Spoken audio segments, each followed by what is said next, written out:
Chahi taruk mukki mamangda mabanibu asumna irap lapnana loina khibra loina khide taibang sida khwaidagi anakpa misak amamam oina khibani wa hairabaso apanba leitana phamlabaso chatlabaso khwaidagi naknana matamdu angakpani punsigi angakpa marakta ama oina masing tharabasu yai thamoigi kham thengna chaina phanglaba matamda lamlanbi oina kanano kamdobano khangdana thengna khiba mabani do punsigi khwaidagi ningtamba matamsu oiki apamba ta pangthoki ngaihak ki ninglakpa apambana lamjingladuna thingbinaba leikhide aduga masana masabuso mikub ama phawba athingba pikhide adugumba sangsar adudagi ngasidi kaya lapna laklaba ngasidi wa ama haibada WakhaL chama khali khitang naksinba mawong matau ama utpada athingba lishing lagle phazaba phazadaba tauhaidaba haiba apanba mayam sine yomduna masira manglanga taibanga gi khetnaba haibado chahi daruk mamangi mabani gi mikup sing adudi manglan gumbani itaw tawba tungi WakhaL yaudaba punsi mikup khara aduga ngasi amuk hana thengnaraba mikup asina taibangni reality asidadi tawningbata tawba yaramdre maikai khuding wahang amadi paukhomna question duna leiramle asumna nak yetta chatminnabada mamangaidi irai laina khud yetka oiga samnaba ngamlambado ngasidi kaya luriba thoibi chatna purnagi makhut aduda asum yeng aduga mathanta tumin noi pairiba lairik aduna manaton yona thangatlaga chinbal adu khumjilladuna WakhaL mayam se khantharubada nokninglakpani hojikti manglan gumba mikup singdu natre thabak khuding makki matik chaba maram matik chaba paukhum nirakle ingau ba matamdu loikre thoibina mathanta nokmi tawbaduda purna tumin chatlambadagi hangai kidorage kishitawde sum nokningba makhalubagini weather siam nungai sidai khara leiraga sabana gyan mena muk tararoi nungtigi walking tawbra si matamda hoi evening walk se nungtigi dinate ado adum toina dinner loibaga ngahaki wanida o ayukta uncle ga badminton sanabadi ojaji tense yam persistent oi asi hairaga purna noi aduga makha tarai nung phadok talle aina tumthokpasi yadi aikhoi phawla age tawdoi nungtigi without skipping a single day thoibi noklei uncle di yadavani aduga badminton se yam pamba badminton mania ni madi right badminton mania ni park aduda asum chatpada mamangda purnaga maga mari yetna khiba mapadu yore swing haifam adomde yengthoklubada angang khara sanarami yamna kanna hairaduna mana pakhatuna numittuda lawbadu ningsinglei WakhaL du khalingai chatlambadu lepthoklure masana bhap oi hodadana lepani purnadi park adu round ani ahum sujilakpaduda wara jatla khaladuna hai phamsiro hoi footpath adudagi kumtharaga bench leiriba sing adomda changsili haifet machina phu kamthoklaga phammi yamna sunaknaba nattaba yamna sulapnaba nattaba ani du chang amada gap thamlaga phamlibani thoibina hairei aide summer matamda ahingda dum lai sigi park sida ahing haidi yamna ahing pung amani helakanda adum kandadi nongalamdai horakpagi kitang ingtharakpa matang oi yamna ingthadrabasu variable oiba temperature do me matamda asigi mana makup panba u awangba se lei yam sale yellow color re chabun maming do golden sour ko bamale aina local singda hangbadadi amaltas ko hai masina flowering tarokpada ko u masase pulak magi yellow flower sing duna kupsin khidoini yam phase nongma purnima numit amada lei maraktagi mapung phaba thado yamna ingna thogle numitto ai adum nongan ba phaw phamlaga tum leiki me matam gi purnima hairadi buddha purnima oire hoi buddha purnima numita khayam phase aduda thoglakpa thadudi khwaidagi round oiba khwaidagi nakpa oina ui aigi bhapnaradi khangde adudi handaki buddha purnima numita Kayam phazai aishu yengba tare. Thoibi Purnana adumna hairakpaduda nokmi tawrei. Purna su makha taraduna hai. Kadai calendar yeng kyam watli numit pathoksi. Thawai nek ta haizile. Phagi nati oibani ne. Nangna yam phazai hairabani na aishu yenginglakli bani. Numit kya watli kadai no. Ngahaktuda jara haizile. Phagi oi kari oi tawriba Purnagi mawongduda Thoibi su upai ama ilai leita phone adu puthoklaga pi. Purna calendar adu yenglamlaga hairei. Watli ne side. Hoi, tha aniro. Tha ani sida lairik kaya paba yai. Kaibo. Novel ama complete oibada numit kya changi nangya. Yam nungairadi adum 2 days ta pai. Over 600 pages oiraso. Oiraso. Kari novel da pakiba. Maming hairo. Margaret Atwood ki Alice Grace da. I see. Thazadabagi wani adu hangido. Thazadaba nate da. Kari wari no khangning bagini. Nangdi. Aishu yam nungairadi 1 day da ama complete oiba ngame. Adu pages ki makha pol. Pages yam ladi yam nungairasu 3-4 days changba yaw. Thabak chillaga na 1 month. Oh, adu mane. Kari novel pa seba. Kaibo. Buddha Purnima ngaina. Thoibi Purna da yenglei. Phagi tawrira asengba hairira khangdraba magi mai thongdo. Mabu yengduna nokmi tawri. Adubu wari asi yamna nungaiba romda lakle. Asigumba wari sina mangonda hena nungaiba helakpagum. Icham chamba. Adubu masada excitement ama piba. Pumnamak thamoina karo mai kaida chatlibano aduna leple. Masigi wasibo mi ama hektana hairakpada ma excitement phawgadra. Phawbasu yai lairik ta ngawba nupini. Natraga Purnagi mawongduna phawhallibra. Yan sinnarabra. Thoibi na hai. Adudi kari janarda. Ama ekta. Horror raso. That will be more interesting. Ahing the horror wari linabado. Tali. Nanga mahayo. Horror di hainara roise. Kisu kiri. Kaigino. Kaigi kiri no ba. Nang nahudurak pa na dromadugi janardo. Yari ba? Aiso ay giyama khalage. Nang su nang giyama khal. Aduga namito do ina hainarase. Lairik anobadi amtabulaiti. Purna Thoibi gi waduda WakhaL khanduna second amani tuminle. Chummi lairik anoba magi su amatta leite. Ayambana paraba ngaktani. Research sarakpaga satra takpada nungainaba hanadagi paduna leiraba mayam amaga. Update tawbasu darkarni. Nungaiba ama phawrei. Kuire. Ma adumna thok thakki thabaksi tawraktaba. Hanagi ihuldu lakke tawi. Purna tapna hairei. How about we go and search from the market? Yeah bro. Kam kanda? Sangba kanda? Yai? Thoibi yai hairaba matung wado amaso prap hapchilai.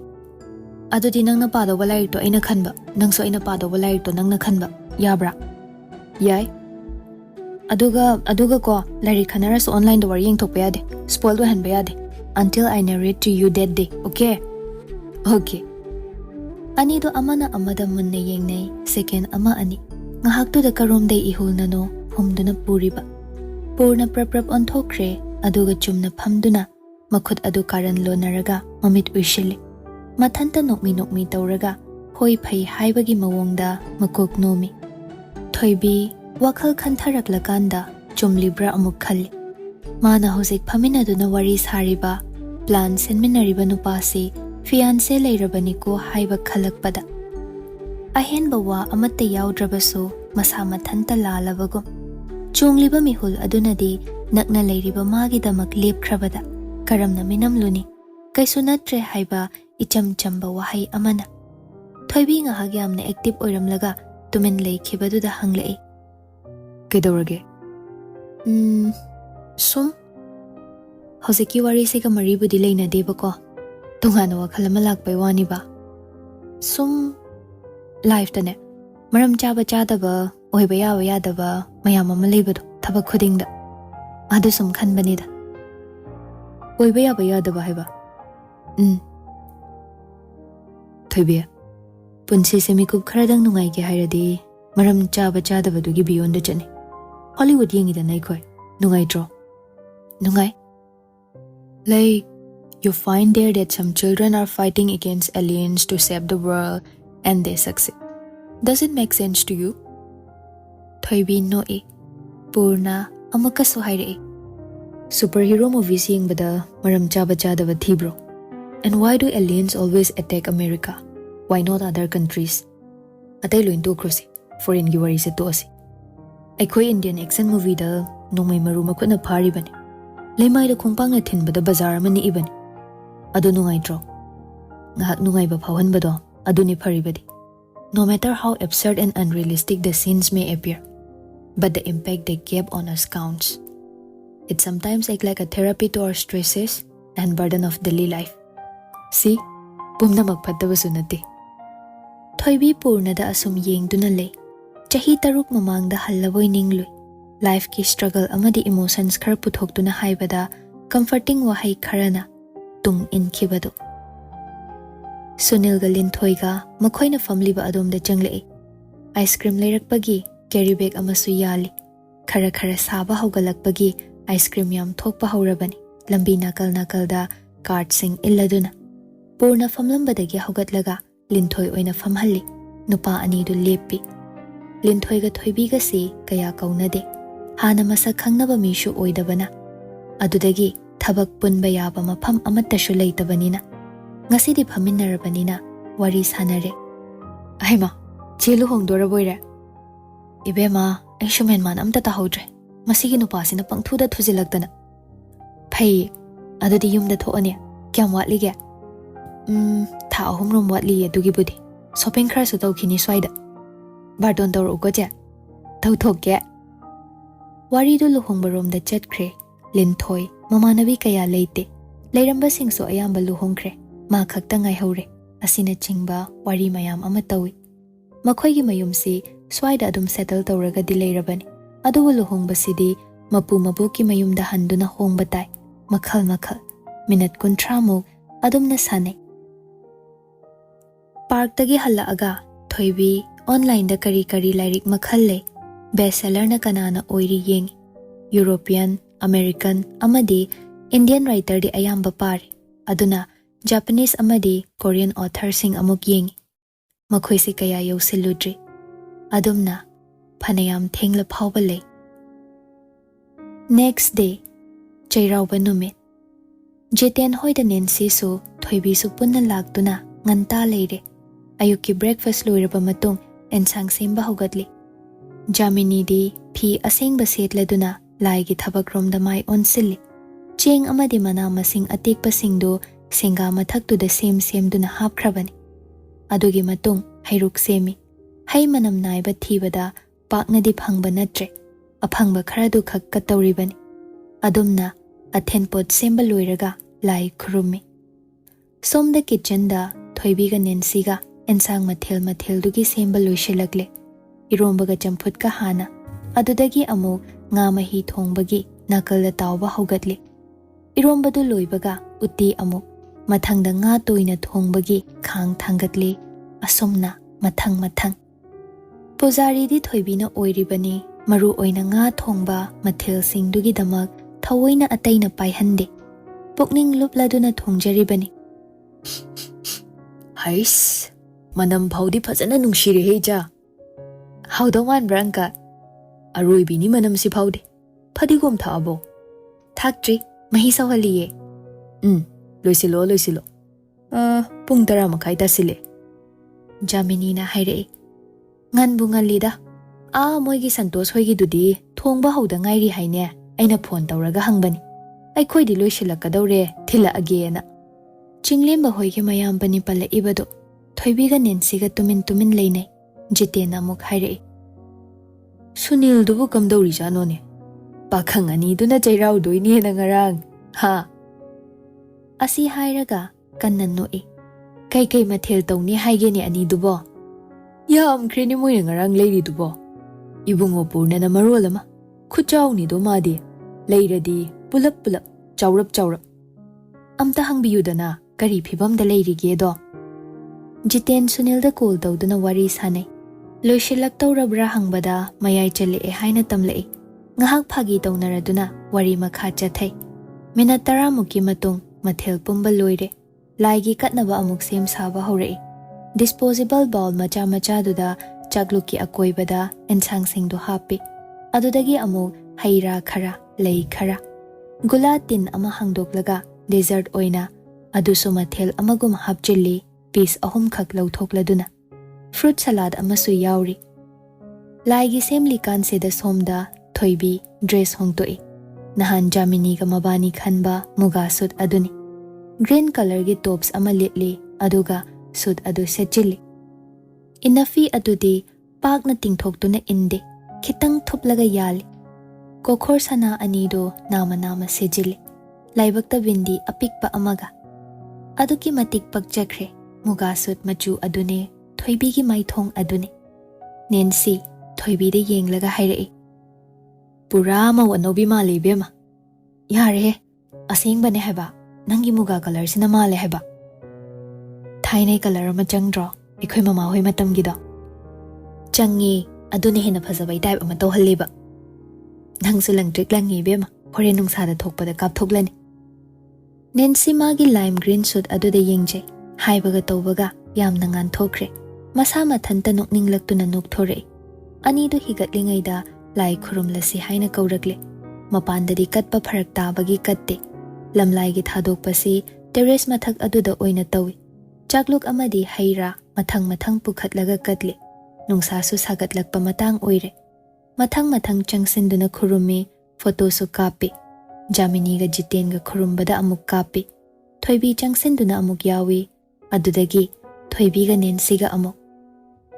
Ahal anidu kumkraba matung nupi macha anidu photo namduna lehore.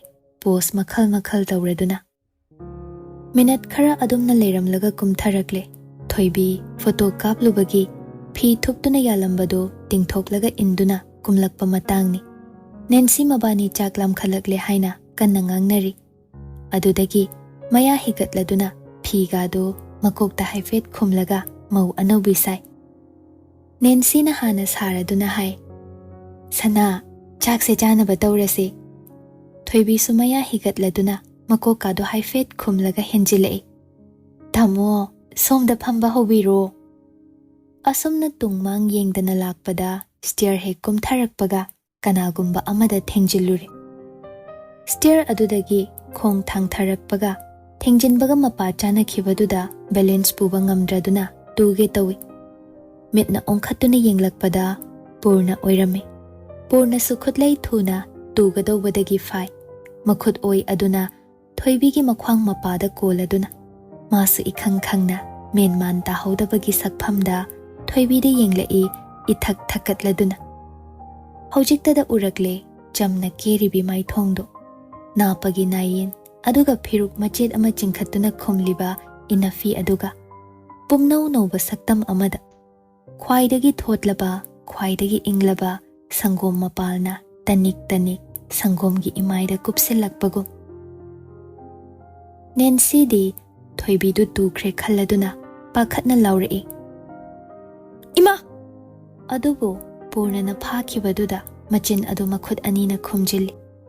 Ani dusu prap thadokne. Thoibi masamana semlaga ikaiboy noknaba hotne. Yamna wana. Purna so haifam khangdraduna khongkap amani tung hallaga hai latlat tawna. Insang tilakpan. Oh, chango, aikoy suloiraban. Huzikido kay. Soktabro. Khongali tikko. Kashitawde. Asi hairaga thoibi prap Jiten hoigi thongdo hanglaga changkre. Nancy ngahak mihul chengkhatlambadagi nokningba romda lakle. Thoibi na ikairaga changkhibado mangasina ahanbani adumna tawba uba. Purna su Nancy romda onsilaklaga hai bagi makhut thangatlei. Happy Jairawa sir. Happy Jairawa Nancy. Jiten hoida punna changlakle. Ahal khaido unabaga Jairawagi wish amuk tawnai. Adudagi mana purakpa mathel singdo dining table mathaktuda Jaminina mathang hangtoi, nga makhal ani, khazing bora, iromba, hai thongba, sangom kher, makhal yauri. Haimai bema, pakhang ani na set lawkhre ngasigi jairaubasidi. Jamini, aikoigisu utlune, icha thoibigi mathel mayamdo. Jamini mathel amamamta oina pek tauraduna utli, kari yauri haibado. Mayamdo wa noi. Amuksu Jiten, Santos hoida call tawi, ensang thila age leiramo kanna ngangne. Aduk langba maraktuda, purnagi mityengdi, thoibidagi pakna na thaiba ngamdre. Maitaygi phizolda adumna uba ahanbani. Asangba machuna mapal kotpa, hangampal sud adunara, natraga, thoibigi maithong saban adunara.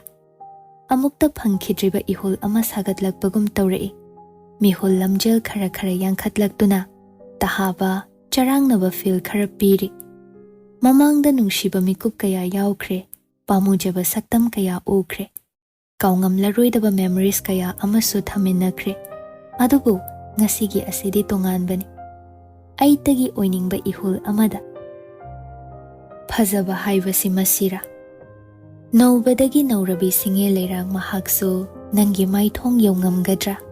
Chingnarakle, phazaba pumbasu malem asida, nangum ningthiba yauramgadra.